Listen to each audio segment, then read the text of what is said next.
Balik lagi di Fun Fakta Fisika, dan kali ini gue bakal ngebahas sesuatu yang keren banget, yaitu tentang quantum computing. Kenapa menurut gue ini keren? Karena kita tahu fisika kuantum penuh dengan keanehan-keanehan gitu kan. Banyak fenomena-fenomena yang susah dibayangin, gak masuk akal. Ternyata fenomena-fenomena aneh di fisika kuantum udah bisa kita terapkan, udah bisa kita manfaatkan ke sesuatu yang sesederhana komputer. Kenapa gue bilang sesederhana komputer? Karena ini bisa jadi jalan pembuka buat sesuatu yang jauh lebih luas dan jauh lebih menakjubkan. Well, kita masih jauh lah sama apa yang udah dilakuin Avengers di Avengers Endgame ya kan. Walau itu juga mungkin nggak akurat. Tapi ya anyway, kita tahu fisika kuantum ini nggak masuk akal. Artinya, bisa jadi di masa depan itu bisa dimanfaatkan untuk sesuatu yang nggak pernah terbayangkan dan terpikirkan oleh akal manusia. Dan quantum computing ini adalah tahap dasarnya. Tahap pertama, langkah pertama dari manusia untuk mencapai ke hal-hal ajaib itu. Sebelum mulai pembahasannya, gue mau ingetin dulu bahwa lu harus paham dulu tentang quantum superposition dan quantum entanglement. Kalau misalnya lu belum tahu itu apa, gue udah pernah juga bikin videonya. Karena kita bakal berkutat di dua hal itu buat ngejelasin quantum computing. Kalau gitu langsung aja kita mulai. Nah, sebelum gue masuk ke pembahasan tentang quantum computernya, gue mau bahas dulu tentang classical computernya. Nanti kita mau bandingin nih, apa yang membedakan mereka berdua. Kenapa quantum computing itu lebih superior. Classical computer, komputer klasik, itu adalah komputer yang tiap hari lu pandang di meja lu. Yang tiap hari lu ajak main game bareng, yang tiap hari lu pakai buat kerjain tugas yang numpuk, yang tiap hari lu pakai buat Zoom meeting sama sekolah. Kita udah akrab lah sama classical computer ini. Tapi gimana sebenarnya cara classical computer bekerja? Gimana cara komputer klasik berpikir? Kita bakal bahas itu dulu. Nah, ngomongin tentang mikir, kita bakal pakai yang sederhana dulu lah. Kayak misalnya berhitung. Gimana cara manusia berhitung? Pakai jari, simple. 1, 2, 3, 4, 5, 6, 7, 8, 9, 10. Ini adalah sesuatu yang ternyata komputer nggak bisa lakukan. Karena ya komputer nggak punya jari. Komputer nggak punya 10 jari untuk diangkat, untuk berhitung. Di tengah kerumitan komputer, sebenarnya komputer adalah sekumpulan saklar. Ya, di dalam komputer ada banyak banget saklar-saklar kecil. Dan saklar cuma punya dua keadaan, antara dia nyala dan ada arusnya, atau dia mati dan nggak ada arusnya. Beda sama jari manusia yang bisa punya 10 keadaan, tiap jari bisa diangkat gitu kan. Nah, terus gimana cara komputer ngitung? Gini, waktu saklar kecilnya itu mati, itu artinya angka 0. Waktu saklar itu nyala, itu artinya 1. Kalau di manusia nih, jempol kanan ngangkat 1, tunjuk kanan ngangkat 2, terus sampai kelingking kiri ngangkat 10 gitu kan. Nah, gitulah cara komputer ngitung. Aneh kan, dia cuma punya 2 angka gitu, 0, 1. Terus 2-nya gimana? Ya tambah aja saklarnya. Sama kayak manusia. Kalau misalnya udah nyampe 10, gimana solusinya? Ya tambah aja jari lainnya gitu kan. Jadi 11, 12. Itu alasannya kenapa angka kita bakal ngulang lagi setiap 10. Jadi kan udah sampai 10 nih. Di belakangnya 0 lagi. Terus 11-nya 1, 1, 1, 2, 1, 3, 1, 4 gitu. Sama halnya kayak gitu. Ya, komputer kalau mau ngitung angka 2 dan seterusnya, tambah lagi saklarnya. Jadi ada banyak saklar kalau buat ngitung angka-angka yang besar gitu. Nah, angka-angka ini, 010101 ini, binary number ini, dikenal juga sama sesuatu yang namanya bit. Sekarang buat classical computer, informasi dinyatakan dalam bit, ya kan? Dimana dalam satu bit bisa antara 0 atau 1. Kalau ada saklar di mana saklarnya itu off, atau bisa kita bilang bahwa ada kabel tanpa arus gitu, ini kabel tanpa arus, berarti dia adalah 0. Kalau misalnya ada saklar yang nyala, atau bisa kita bilang bahwa ada kabel dengan arus, berarti dia 1. Waktu lu ngetik, waktu lu ngitung pakai kalkulator, jauh di bawah yang lu lihat ini, semuanya adalah sekumpulan bit. Ada aturannya buat konversi angka-angka yang biasa kita lihat ke bit. Ya, itu nggak bakal gue bahas di sini. Terus ada aturannya juga, gimana bit itu juga bisa melambangkan huruf kapital, huruf kecil, lambang-lambang, logo-logo, terus gambar, video, semuanya itu sebenarnya cuma sekumpulan bit. Itu adalah bahasa yang dipakai sama komputer. Komputer menyimpan informasi dalam bentuk bit. Sekarang, really, gimana cara komputer berpikir? Komputer udah bisa berhitung. Terus gimana kalau misalnya komputer kita suruh melakukan matematika? Misalnya kalkulator. Nah, gimana untuk pengolahan datanya? Misalnya kalkulator yang sederhana, kayak penjumlahan. 3 tambah 6 gitu. Dimana hasilnya 9. Berarti harus ada mesin, dimana karena dia penjumlahan gue tambahin aja plus gitu. Dan kalau dimasukin angka 3 dan 6, dia harus mengeluarkan angka 9. Nah, di sini adalah cara kerja komputernya. Komputer lah yang melakukan ini. Kumpulan dari mesin-mesin. Mesin ini dinamakan juga basic modules. Oke. Tapi kita tahu komputer nggak berbicara dalam angka 3, 6, dan 9. Kita tahu mereka berbicara dalam bit. 3 ini, kalau dalam bit, dia adalah 0, 0, 1, 1. 6 ini dalam bit adalah 0, 1, 1, 0.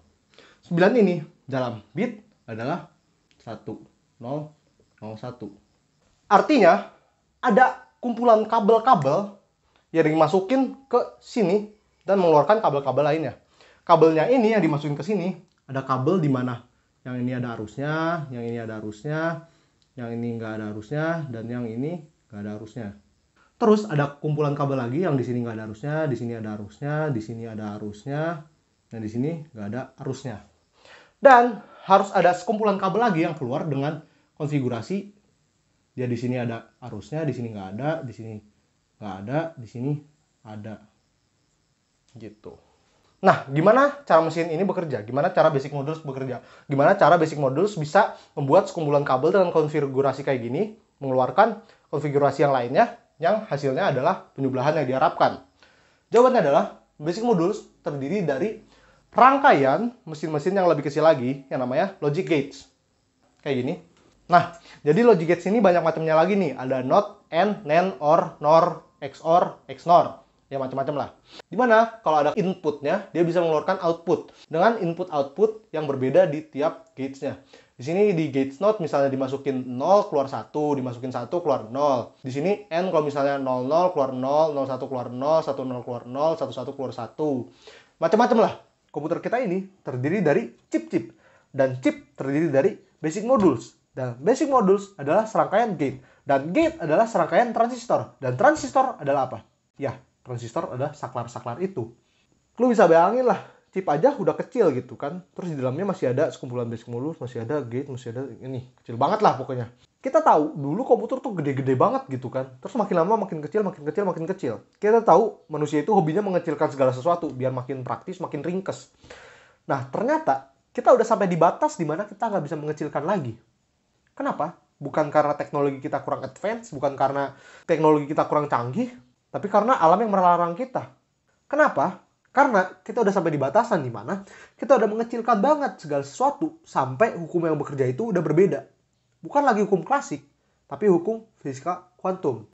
Bayangin aja, transistor pada umumnya yang ada di dalam komputer lu berukuran 14 nanometer. Itu adalah 1/571 ukuran sel darah merah. Kecil banget kan? Kalau di fisika klasik, kita tahu waktu saklar kebuka, elektronnya mau ngalir ke sini, berhenti kan? Dia nggak bisa lewat. Kalau di hukum fisika kuantum, walaupun dia dibuka, elektronnya bisa loncat, tetap aja bisa lewat. Jadi ya, saklar kebuka sama ketutup sama aja, arusnya ngalir juga ke sini gitu. Ini adalah suatu fenomena yang namanya quantum tunneling dan punya keanehannya sendiri lah. Ini adalah masalah. Dan karena masalah ini, development komputer kita udah mulai melambat. Bahkan mungkin suatu saat bisa berhenti. So, quantum problems need quantum solutions. Terciptalah quantum computing. Kalau sebelumnya bit yang dilambangkan dengan 0 itu adalah saklar off, dan kalau 1 itu adalah saklar on, sekarang kita nggak pakai lagi saklar. Kita pakai partikel. Lebih tepatnya, kita pakai properti yang ada di partikel itu, yaitu spin. Kita tahu partikel punya properti spin, ya kan? Suatu partikel, kalau waktu dia mati dia spin up, itu artinya dia 0. Kalau dia mati dia spin down, itu artinya dia 1. Quantum computer. Dia, informasinya dinyatakan dalam quantum bit atau qubit. Dimana, kalau kita punya partikel dengan spin up, dia bakal jadi 0. Partikel dengan spin down, ini bakal jadi 1. Nah, notasi 01-nya udah kayak gini. Karena dia adalah state. Sama aja kalau gue bilang state spin up, state spin down gitu kan. Cuma ini dalam bentuk qubit state-nya.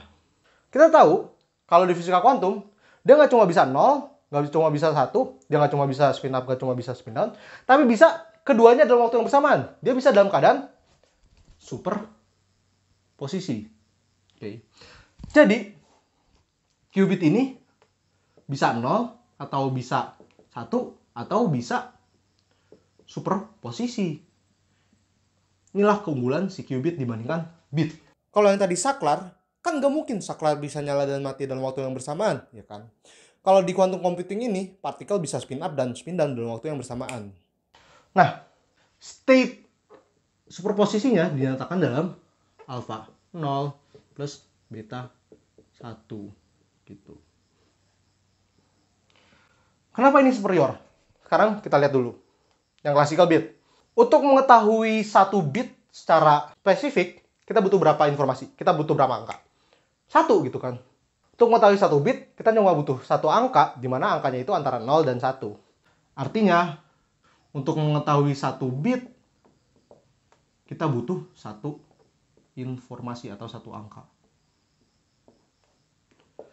Tapi untuk qubit, kita nggak cuma butuh satu angka untuk mengetahui si qubit ini state-nya kayak gimana. Kita butuh alfa sama dengan berapa dan beta sama dengan berapa. Oke. Intinya, untuk mengetahui secara spesifik satu qubit, kita butuh dua angka atau dua informasi.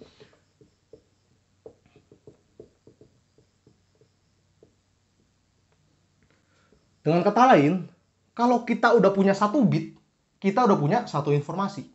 Kalau kita udah punya satu qubit, kita udah punya dua informasi. Disinilah kenapa si qubit ini lebih baik daripada si bit. Nah sekarang lo mungkin bertanya, itu kan cuma satu bit dan satu qubit. Kita kan nggak mungkin punya komputer yang cuma punya satu bit, nggak mungkin punya komputer yang cuma punya satu qubit. Gimana kalau dua qubit atau lebih? Untuk lebih dari satu, misalnya 2 bit dan 2 qubit, gini. Untuk mengetahui 2 bit secara spesifik, kita butuh berapa angka? 2 kan? Angka pertama antara 0 dan 1, angka 2 antara 0 dan 1. Kalau kita udah tahu angka pertama, kita udah tahu angka kedua, berarti kita bisa tahu 2 bit itu secara spesifik. Atau, untuk mengetahui secara spesifik 2 bit, kita butuh 2 informasi. Atau, kalau kita terusin terus, ini bakal jadi gini polanya. Untuk mengetahui secara spesifik n bit, kita butuh n informasi. Dengan kata lain, kalau kita udah punya n bit, kita udah punya n informasi. Gimana kalau lebih dari satu qubit, yang 2 qubit tadi?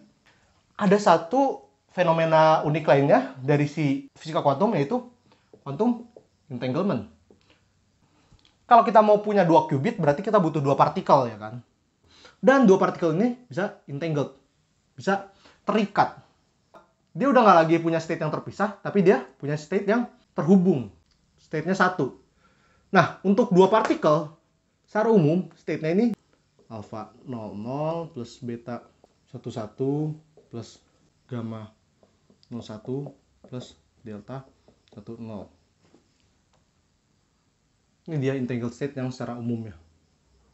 Kenapa di sini bisa ada 00 dan 11? Kan buat lo yang nonton video sebelumnya, gue cuma bilang bahwa dia antara spin down spin up atau spin up spin down, ya kan. Nyatanya, dia setelah di-entangled, dia juga bisa dalam keadaan dimana dia sama-sama spin up dan sama-sama spin down. Oke. Ini yang lebih umumnya aja. Waktu itu gue pakai satu contohnya aja.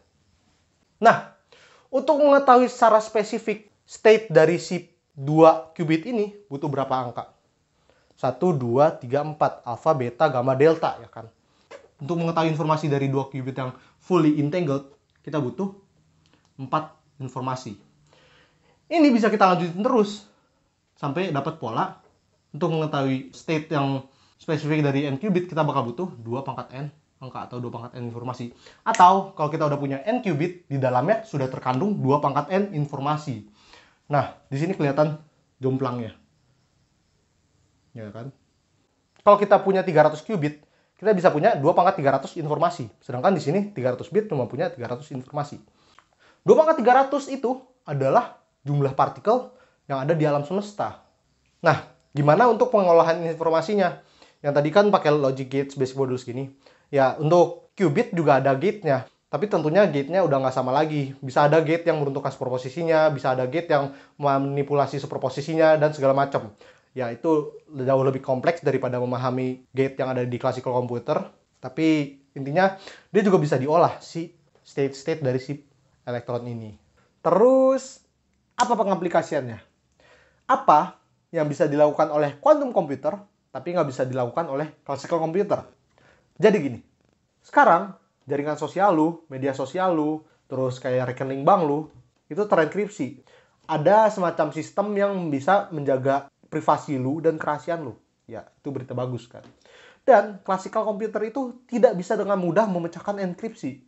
Karena untuk melakukannya, classical computer akan menggunakan teknik trial and error gitu. Dicoba satu-satu kombinasi bitnya yang memungkinkan, terus kalau misalnya salah, diulang lagi yang lain, disalah, coba lagi yang lain, salah, coba lagi yang lain, dan seterusnya. Sampai akhirnya ditemukanlah mana yang benar. Bahkan classical computer butuh waktu sampai miliaran tahun untuk menyelesaikan proses ini. Dengan Shor algorithm di quantum computing, proses miliaran tahun itu bisa tereduksi sampai beberapa jam aja. Jadi dengan quantum computer, lu bisa memecahkan enkripsi dalam waktu beberapa jam doang. Quantum computer memungkinkan kita untuk bisa mencoba langsung banyak kombinasi bit sekaligus dalam waktu yang bersamaan. Kita memanfaatkan kelebihan dari superposisi. Kelebihan lainnya adalah quantum computer bisa memecahkan masalah yang memiliki jawaban gak cuma satu, memiliki kemungkinan jawaban sampai mendekati infinite. Contohnya adalah mensimulasikan alam semesta. Alam semesta ini rumit kan? Ada banyak banget kemungkinan dari alam semesta ini ke depannya bakal kayak gimana. Contohnya tata surya lah, galaksi, luar angkasa. Bisa aja nanti si planet ini kesini, planet ini kesini, ini kesini, ini kesitu. Banyak banget kemungkinan. Contoh lainnya adalah simulasi cuaca atau simulasi dunia kuantum, karena kita tahu dunia kuantum penuh dengan probabilitas. Ini bisa ke sini, banyak banget kemungkinannya. Dengan quantum computer, kita bisa mensimulasikan semua kemungkinannya. Dan itu adalah sesuatu yang cuma bisa diselesaikan oleh quantum computing, nggak bisa oleh classical computer. Nah, dibalik banyak banget kelebihan quantum computer, tentunya dia juga punya kekurangan. Salah satunya adalah, ya dia nggak selalu lebih cepat. Itu alasannya kenapa quantum computer itu nggak bakal pernah jadi pengganti dari classical computer. Ada banyak operasi yang justru lebih cepat kalau pakai classical computer. Misalnya kalau misalnya lu nonton video atau ngeliat-ngeliat gambar, itu pakai classical computer justru lebih cepat nih daripada pakai quantum computer. Kekurangan lainnya adalah lingkungannya yang susah dibuat.